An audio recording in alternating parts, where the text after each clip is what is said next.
YouTube aku, Melita. Kali ini aku akan membahas masih terkait tentang penelitian tindakan kelas atau PTK.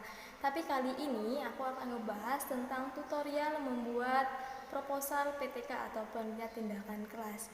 Jadi buat kalian yang masih kebingungan bagaimana cara membuat proposal penelitian tindakan kelas atau PTK, silakan kalian tonton video ini sampai habis. Kita belajar bersama, kita akan mengulas bersama bagaimana cara membuat proposal penelitian tindakan kelas itu sendiri. So, jangan skip video ini ya, dan tonton sampai habis.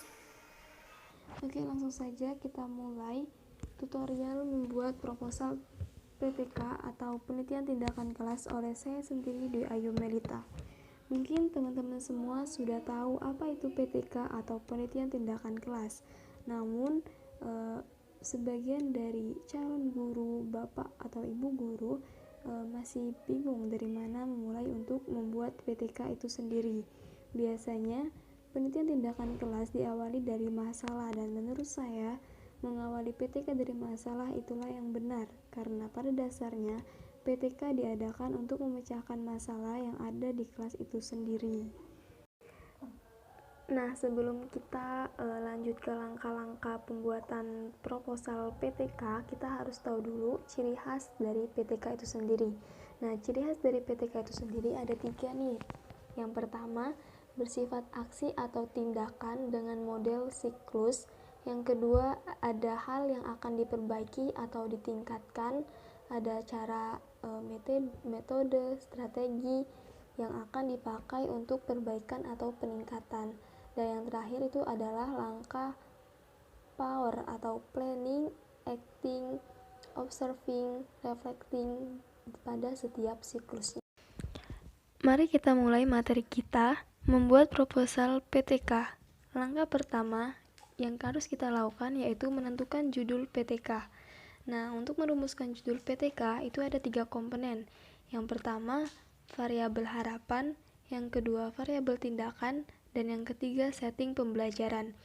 Nah, di mana variabel harapan itu sendiri merupakan apa yang diharapkan, seperti motivasi, aktivitas belajar, dan hasil belajar. Variabel tindakan yaitu bagaimana cara meningkatkan, seperti melalui penerapan pendekatan pembelajaran, metode pembelajaran, atau media pembelajaran.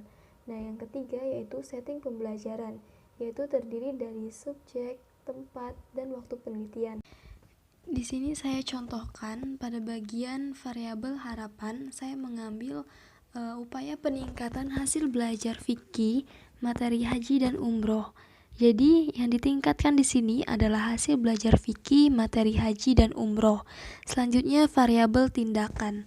Di sini saya mengambil contoh dengan menggunakan media audio visual, dan setting penelitian saya mengambil contoh siswa kelas 8 SMP Islam Al-Kafi Somalangu tahun pelajaran 2019-2020. Langkah yang kedua yaitu membuat latar belakang PTK. Nah, latar belakang sendiri merupakan deskripsi tentang apa saja yang melatar belakangi sebuah riset sehingga riset tersebut menjadi riset penting dan menarik untuk dilakukan. Nah, dalam mengembangkan latar belakang masalah PTK ini, mulailah dari cerita tentang permasalahan real pembelajaran di dalam kelas. Jangan lupa lengkapi dengan data atau fakta-fakta real di lapangan. Dan jangan lupa juga untuk ceritakan alasan yang mendasari pemilihan alternatif tindakan atau obat yang kita pilih untuk membuat PTK itu sendiri. Oke, selanjutnya yaitu langkah ketiga, rumusan masalah. Rumusan masalah merupakan kalimat pertanyaan yang bersumber dari latar belakang, di mana kalimat tanya yang diajukan mengacu ke variabel pada masalah pokok dan variabel pada masalah lain yang diteliti. Rumusan masalah juga akan dipakai sebagai dasar untuk penentuan teori yang akan digunakan juga sebagai arah dalam menentukan judul penelitian, menentukan metode penelitian, dan menentukan jenis penelitian. Nah, di sini saya telah membuat formulasi rumusan masalah PTK. Di antaranya yaitu masalah apa yang terjadi di dalam kelas, bagaimana upaya mengatasinya, dan apa tindakan yang dianggap paling penting untuk mengatasi permasalahan tersebut. Oke, selanjutnya kita lanjut ke langkah keempat, yaitu menyusun tujuan dan manfaat penelitian. Tujuan penelitian memuat sesuatu yang ingin diketahui serta analisis dalam penelitian. Uraian kalimat dalam tujuan penelitian harus singkat dan jelas atau disesuaikan dengan rumusan masalahnya. Sedangkan manfaat PTK dapat dikaitkan dengan manfaat bagi anak didik, bagi guru sendiri dan guru-guru yang lain, dan bagi peningkatan kualitas pembelajaran dan pendidikan secara umum. Oke, next, langkah kelima yaitu metode penelitian. Metode penelitian merupakan alat atau sarana yang dipakai dalam riset yang akan dilakukan untuk memperoleh data. Nah, metode penelitian ini terdiri dari 8 subbab nih, yaitu yang pertama, lokasi dan waktu penelitian, yang kedua, subjek penelitian, yang ketiga, teknik pengumpulan data dan instrumen penelitian, yang keempat, teknik analisis data, yang kelima, validitas data, yang keenam, indikator keberhasilan penelitian, yang ketujuh, desain penelitian, dan kedelapan, prosedur penelitian baik siklus 1 maupun siklus 2 dan seterusnya. Selanjutnya langkah keenam. Langkah keenam yaitu ada kerangka teori. Kerangka teori ini sebagai dasar untuk mencari kebenaran berdasarkan teori. Nah, teori-teori yang diambil itu harus relevan, yang berhubungan dengan subjek, relevan dengan permasalahan atau isinya, dan variabel atau judul atau subjudul yang diambil. Juga kerangka teori ini juga harus diambil dari teori-teori yang baru dan diambil juga dari berbagai aliran.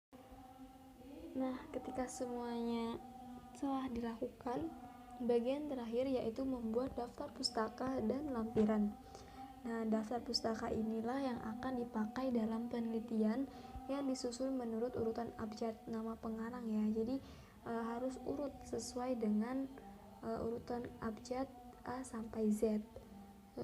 Daftar pustaka juga hendaknya benar-benar relevan dan sungguh-sungguh akan dipergunakan dalam penelitian. Dan pada proposal telah digunakan minimal 5 sumber untuk setiap variabel, dan untuk kaitan antar variabel minimal 3 sumber, dan semua sumber itu diharapkan yang terbit kurang dari 10 tahun. Jadi 10 tahun ke atas itu sudah tidak diperbolehkan ya teman-teman. Dan bagian terakhir yaitu ada lampiran. Nah, lampiran ini berisi rancangan pembelajaran atau RP yang memuat lembar observasi, panduan diskusi atau refleksi, instrumen penelitian yang digunakan, dan lain-lain. Nah, mungkin sampai di sini dulu yang bisa Melita sampaikan. Semoga bermanfaat buat teman-teman dan khususnya Melita sendiri. Sampai jumpa di lain waktu, dan jangan lupa untuk like, comment, and subscribe. Panda. I got broads in Atlanta, just to throw me in the family. Credit cards and the scammers, getting no licks in the band. Legacies.